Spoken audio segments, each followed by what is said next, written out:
Iisa-isa niya na kami. Hindi mangyayari yun. Magdasal ka na.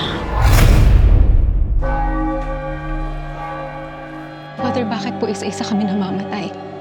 Dahil po ba sa rosaryo sa kamay ng nanay namin na nakalibing na hindi namin naputol?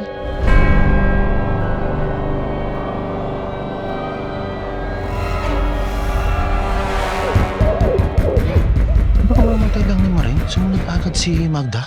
Di ba parang kumahiin yan?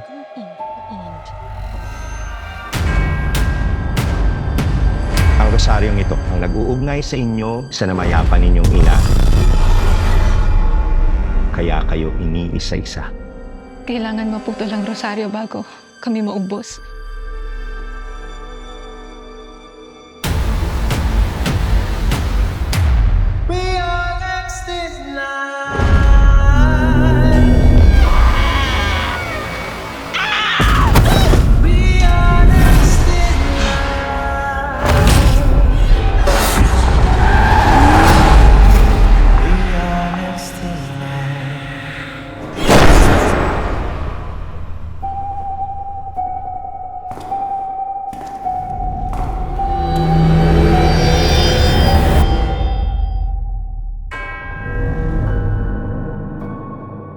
Iisa-isa niya na kami.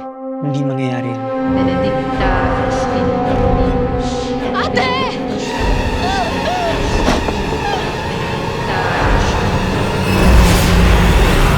We are next in line.